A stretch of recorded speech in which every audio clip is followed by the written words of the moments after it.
All right, hey guys, welcome back to Olson's Garage. I bought another dirt bike, except this one's pretty cool because this one's actually street legal. This is a 1996 XR400. My brother had basically this exact same bike. I want to say, oh shoot, that was probably 7, 8 years ago already. But these are really fun bikes. It's an air-cooled 4-stroke.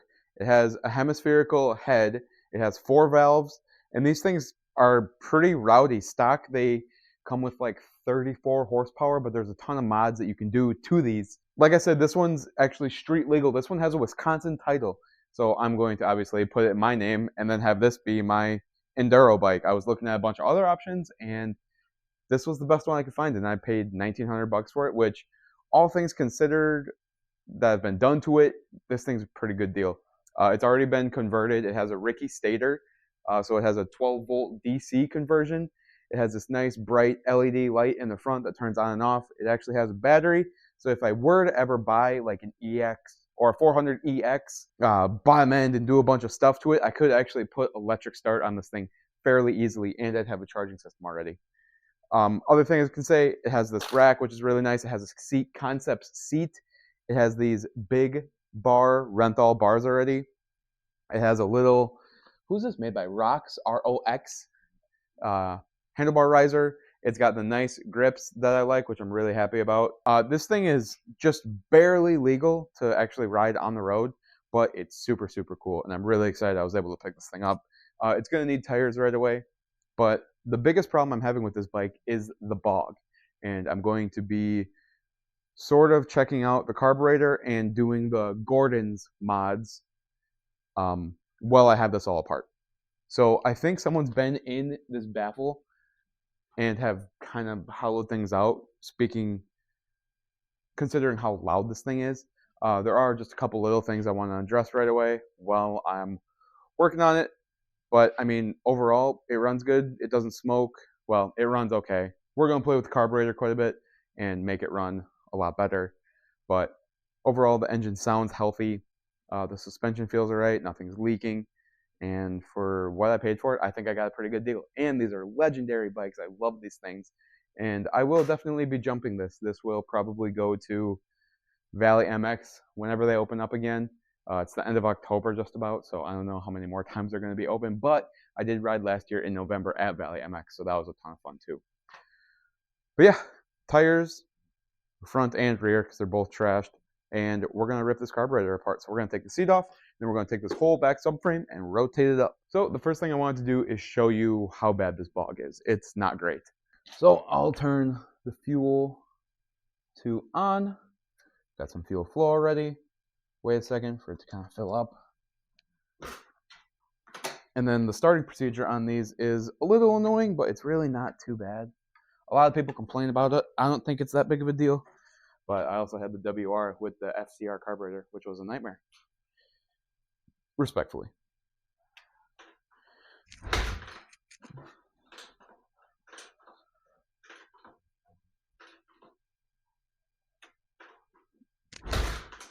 All right, so we're going to try the choke. We'll go to half choke and try that out. Go a little bit past. There we go. There we go. Go down to no choke. We'll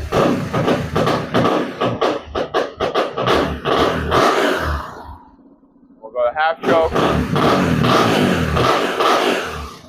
Not great.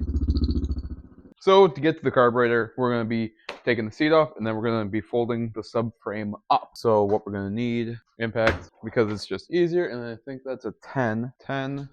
Nice little rack for my tools. And then this is probably a 6 down here. Take off the seat. Now this does have these little spacers here, so that's going to be kind of a pain in the butt to put that back in. But then this seat should come off. Come over here, take this off, side off. Then this air boot, which is going to be a JIS, likely a number 2. All right, so this panel comes off. One more 12 for the exhaust, and then this can get rotated up. So yeah, then this can go like such. A bungee would be fantastic right now. There we go. Obviously, fuel's got to be off for this. And then we start pulling the carburetor out of here, which looks to be kind of not super fun.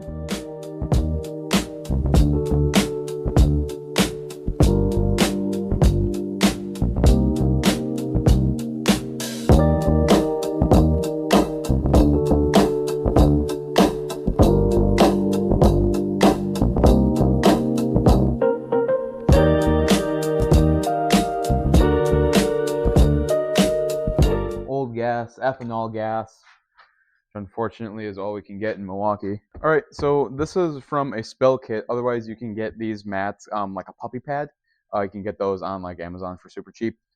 These are what I like to use. Actually, I would recommend a puppy pad over this because this will leak through where a puppy pad will not. But yeah, so JIS, everything is JIS. And what is this main jet? We have a 158, which honestly ain't too far off. I want to say when you do all the mods, a lot of guys end up going to like a 162. All right, so I did a little bit of research, and apparently this diaphragm, which mine is all messed up. There's all this rubber coming off of it. All Balls makes a kit. It's like 23 bucks, 24 bucks. I'm just going to redo it while I got the carb all ripped apart anyway. There's a little spring behind there, a little diaphragm. So basically on D-cell, it'll richen up the circuit so it's not popping and running lean. That's kind of what I was hearing. And if you take this out or just completely remove it, it'll kind of run like crap on D-cell. So yeah, I'm going to replace it because why not? So I got a rebuild kit coming. I'm going to clean this. What I'm going to do is I'm going to boil it. I learned that trick from one of the guys I work with, and it's worked out very, very well for me so far. So basically, you take it all apart, and you literally, I got a big old pot back there, put it on the stove, clean it up a little bit so it's not reeking like gas in your house. But put it on the stove with a bunch of water and just let it boil. It kind of loosens everything up in there, and I've had really good luck with it. So that's what I'm going to do. Take this all, boil it, and we should be in pretty good shape. I do have some other stuff for this XR2. I was going through my stash of stuff, and I figured why not? I'm probably going to be riding this thing off-road a lot more than I am on-road. So here is an old Bridgestone 21 front tire, and it appears to be in, at the very least, decent shape. And then this tire is actually off Griffin's KDX. This was the original tire he took off of his KDX that he bought his KDX with. This is a old, kind of dumpy Metzler motocross MC5. I don't know. It's a 110, 100, 18. So it'll fit this thing just fine. And then this other one is a 21. So yeah, then I'll have fresh new tires on this thing. I'm going to jack it up. Actually, before I jack it up, I'm going to drain the oil, do a complete service on it, and just make sure we are good to go across the board. I should probably order new fork gators now that I'm looking at them. So we got a bunch of stuff to do. I do actually have a set of triple clamps and 46 millimeter KYBs that I may end up at some point putting on this bike. We'll see. These front forks actually feel great already, and obviously the shock is fantastic. This is all Showa stuff, and I think these forks are nice because they're compression and rebound adjusting, and they're 43 mils, so they're probably going to handle fine. Everyone says that the front end feels kind of, it moves around a little bit, and I really like 46 mil forks, so they might go on, they might not go on. Maybe I'll see if I can find a muffler for this thing too. Upgrade the exhaust while I'm here. But yeah, I'm not going to go too far down the money pit until I actually start riding this thing, and then I'll get more motivated to upgrade it. But yeah, it's a really awesome bike. I'll give you guys the whole tour around this thing.